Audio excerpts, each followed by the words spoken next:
So I was going to talk about the Switch 2 potentially having Hall effect joysticks because I mean that's pretty cool and that would solve a lot of the drift issues, but we're not talking Switch 2 today. We're talking about something that's bothering me. It's a story that popped up yesterday. I made a tweet about it. People really seem to like my take on it, so I wanted to kind of expand upon it and, hopefully this video will do as well as some of the Switch 2 videos have been doing. But this is a story that I feel like so many people that talk about it don't actually understand the reason, the logic, and, the why of how things were and why it's not applicable to how things are. And of course, I'm talking about this story that was ran by Video Games Chronicles on yesterday. I'll have a link to it in the description box down below. A video game analyst has claimed that there's hope in the industry that GTA 6 would cost up to $100 so that other companies could raise their default prices as well amid global inflation and a swelling AAA development cost. Now, I always say this, and I'm not trying to be disrespectful, but how do you become a video game analyst? Like, I don't understand that as a job title, because aren't I a video game analyst? Isn't someone like Spawnwave a video game analyst? Like, that sounds so pretentious to say. I'm a man that has a camera and a microphone and an opinion on things, and some people like my opinion and some people don't. I'm not going to call myself an analyst, but I feel like I am potentially more qualified because I understand the history of things and the whys and the why nots of how things were in the past and how it equates into the future. Matthew Ball of Epilion has released his State of the Video Gaming in 2025 report, which muses on how the video game industry could change in the forthcoming year. Well, I know the streets have been waiting for that report, pal. One focus of the report is Grand Theft Auto 6, which will doubtlessly be the biggest video game release of the year, if it comes out this year, should it make its planned 2025 release. According to the report, there is hope within the video game industry that publisher Take-Two will use the unprecedented excitement around GTA 6 in order to bump up the default price of the game to $100. It is believed that if Take-Two took this step with GTA 6, a game that will sell incredibly well regardless of the price, then others could follow suit, potentially aid in recovering spiraling development costs.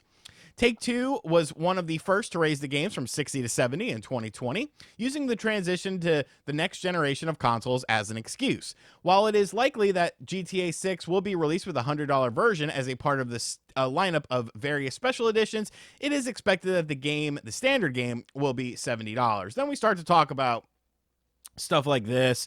Gaming budgets have exploded as expectations have grown for how much content is included in a game. However, in response to this, video game prices have largely stagnant outside of the recent $10 bump in order to offset this, blah, blah, blah. And we get into this whole conversation that really at its core, it's a dumb conversation. It's a very dumb conversation because the conversation is not contingent on the consumer. Because if it was, if companies actually paid attention to the consumer, they would realize that some of these bigger budget titles are evidently more niche than some of these smaller titles. You have games like Stardew Valley and Minecraft and stuff like that. Games that don't have a huge budget selling millions and millions and millions of copies. Those people are swimming in money right now. Development costs are not the result of consumers. They are the result of the companies themselves. Now, yes, you want to have nicer graphics, better resolution, better frame rate and stuff like that. But we are not the ones that are over bloating these games. We are not the ones that are hiring, all these people that we then have to let go via layoffs and stuff like that, because these companies were too damn stupid to realize that the COVID burst of video games was not sustainable. That is why the industry is in so much trouble right now, because you had these companies, you had these CEOs, these executives, these analysts who saw how video games were selling during COVID and they were like, this is sustainable.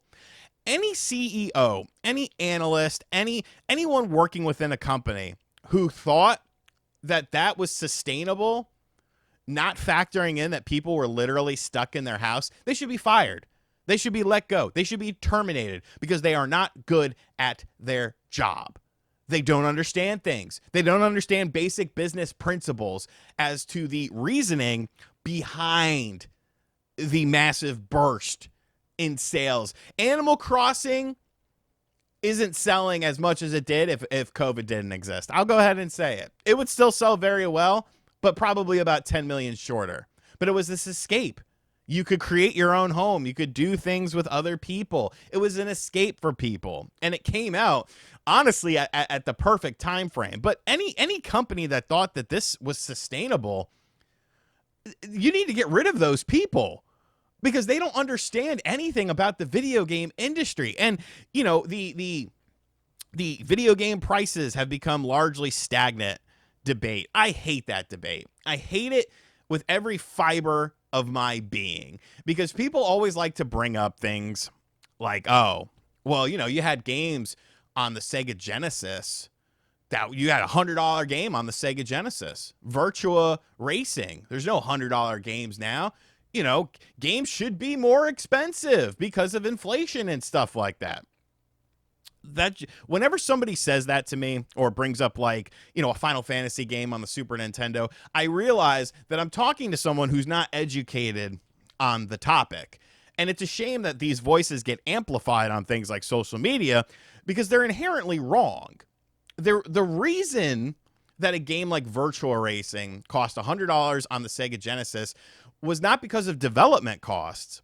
It was because of manufacturing costs. The Sega SVP chip, or the SVP chip that was in there, was essentially a piece of hardware inside of the cartridge itself that allowed the game to run at a reasonable frame rate with all of the polygons going on. The Super Nintendo games that were more expensive than other games literally had chips inside of them from the manufacturing of the cartridge cost that made the games cost more expensive. Now, yes, the baseline game of $50 ended up becoming $60, and then it became $70. And for some analysts, that's not high enough to match with the rising costs of video games.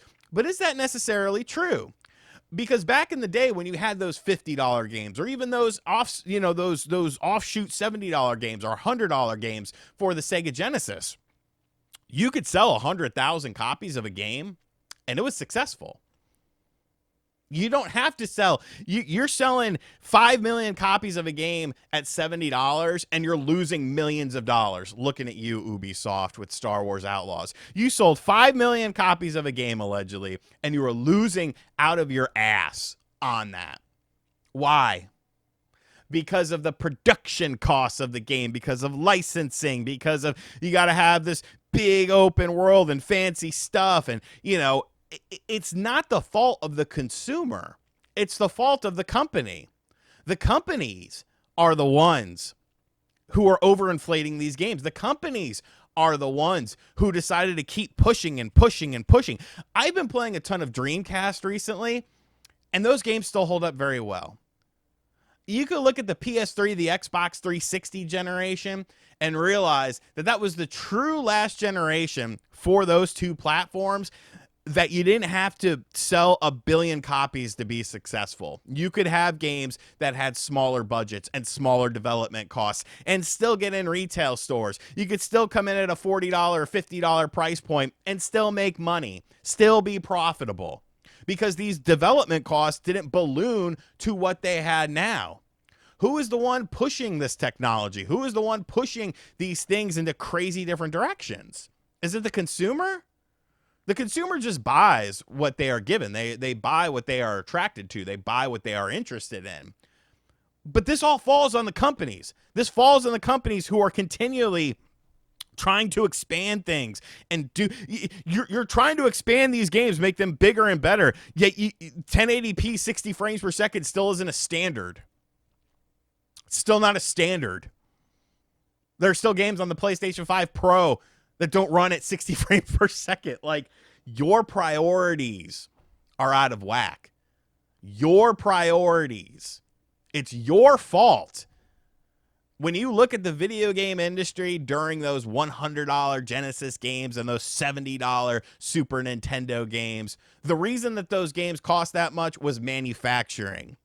But another thing was the video game industry was a much smaller industry. It was nowhere near as big as it is now. 100 million consoles sold. That was unheard of. That was insane. 50 million consoles. That was unheard of. That was insanity. Video games were a very niche thing. Yet somehow, some way, those companies still managed to push the limits of the technology that they were given. They still managed to make games within a budget, have those games be successful to the point of where 100,000 copies, hey, we're eating steak and freaking potatoes tonight. Freaking prime rib. Serve it up. I'm not saying that Grand Theft Auto 6 wouldn't sell at $100, by the way, because I think it would. I think it would. You know, would it sell as much? No, but I think it would. The problem is nobody's paying $100 for an EA game. Nobody's paying $100 for an Ubisoft game. Nobody's doing that. The distrust between the consumer and the company right now is at an all-time high. And although these journalists like to say, you know, it's because of this, that, or the other, no. At the end of the day, it comes down to the games themselves. The issues that the games have themselves, the day one issues, where if you buy the Super Deluxe Edition, you get screwed over more than likely because your save file gets wiped like in Star Wars Outlaws. Things like Kickstarters, Indiegogos, being used by big companies and then not delivering on what they promised have completely alienated that as an option. Because I honestly, at its core, it's not a terrible idea. But when you can't fulfill the promises that you have, that you put out there, once again, the company, not the consumer, that you put out there, that is a you problem. People laugh. People laugh all the time at me when I say, you know, we're in a soft video game crash right now. And they're like, oh, no, we're not. Look at sales. Gross sales, of course. But they look at these arbitrary numbers without realizing that if you're not making money, these numbers mean nothing. People are getting laid off at an alarming rate. Studios are closing. One game that does not do well will sink your studio. Meanwhile, during the 90s, you had companies who constantly put out garbage. You had companies that constantly put out shitty game after shitty game, yet they managed to stay around. Why is that? Why during that time frame could a company literally make like 4-5 stinkers in a row and still make more games?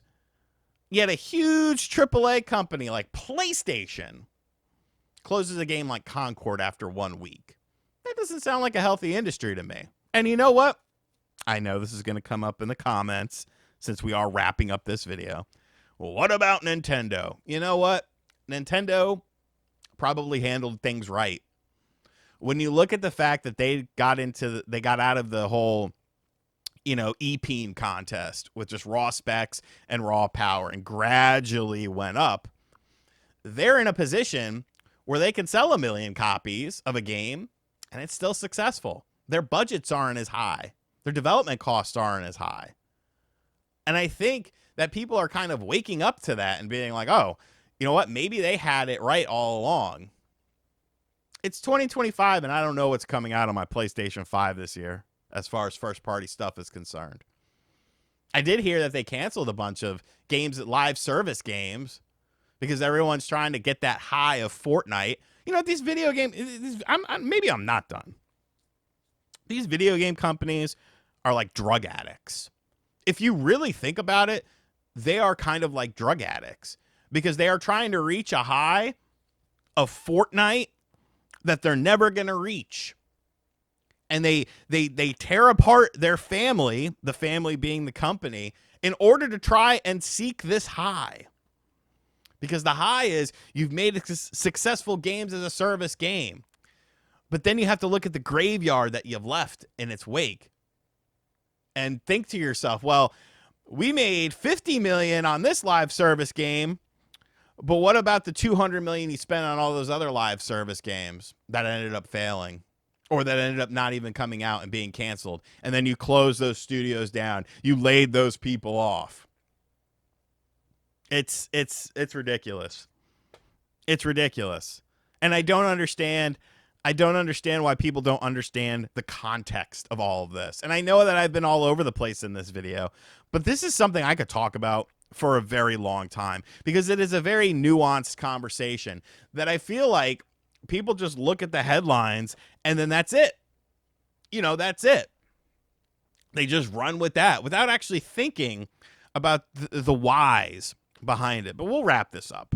We'll wrap this up here. So let me know. What do you think about all this? I have no freaking idea how I'm going to edit this. I'll probably just throw up random gameplay trailers so you don't have to stare at me for 15 minutes. But I think this industry is going in the shitter very fast. If you would have told someone 5 years ago, just 5 years ago, you know what, Ubisoft, they're going to be in deep shit. They are going to be in so much trouble. They're going to be trying to be bought out. People will look at you like you were crazy. Fast forward 5 years, but no, healthy industry. Give me your thoughts in the comments section down below. And as always, guys, thank you for checking out this video. If you are new to the channel, make sure you hit that subscribe button, like, comment, and share. Hit the bell as well. Hopefully this video does okay. And as always, I'll catch you guys on the next video. Later. I said video. Idiot.